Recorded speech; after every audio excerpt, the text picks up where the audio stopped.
Bismillahirrahmanirrahim. Assalamualaikum warahmatullahi wabarakatuh. Berjumpa lagi kita dan channel saya hari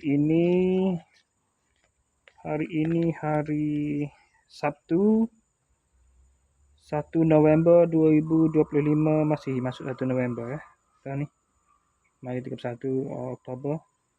Hari ini 1 November 2025 Masehi bersama dengan 10 Jamadil Awal 1447 Hijriah.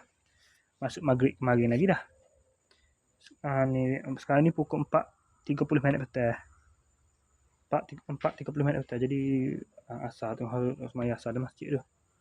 Jadi untuk video buat macam ni, saya nak review barang yang sampai tadi, pada Shopee yang sampai tadi. Satu ya. Pada pukul 4.06 minit tadi. Maknanya dah 20 berapa. 24 minit yang lalu dah. Okey, ni satu bagian. Daripada KS Tower 1, Jalan Lau King Tek, Taman Peninsula Lau King Tek, Kuala Keluang, Johor, Malaysia.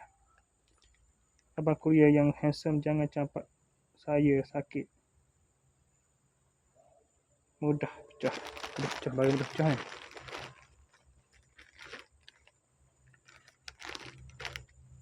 Memang plastik juga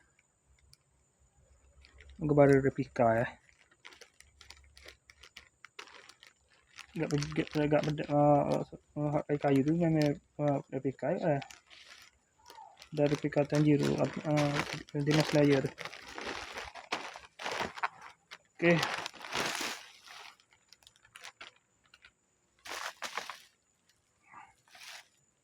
WWE Championship versi John Cena, era John Cena. Oh, lawa lagi ni. Sekejap. Okey, siap dah.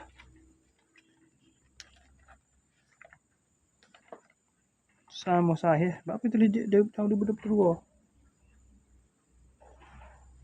2025 ni sebenarnya.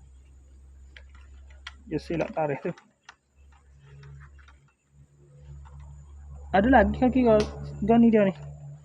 Kat tepi ni ada lagi satu lagi. Ni ada satu lagi. Dia buat ringkah.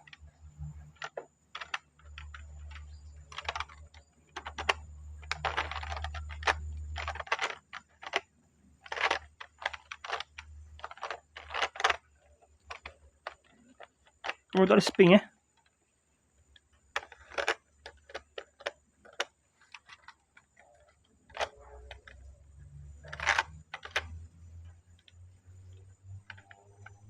boleh jadi macam era The Mix lah. Terbalik gini.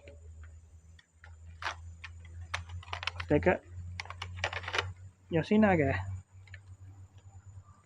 Patutnya logo dari dia betul mesti gitu. Dia amanah boleh biar pusing penuh. Patutnya boleh pusing penuh.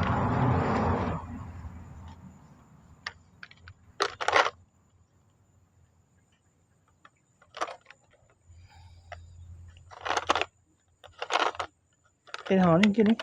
The Mix jadi macam The Mix.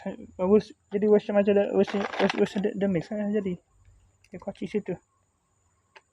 Oh, jangan parah.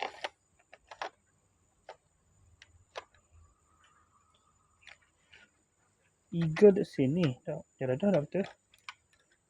Eagle dekat sini. Berat sikit ni pasal tebal. Okey, sekadar itu saja untuk review kita petang ni. Assalamualaikum. Jumpa lagi. Bye.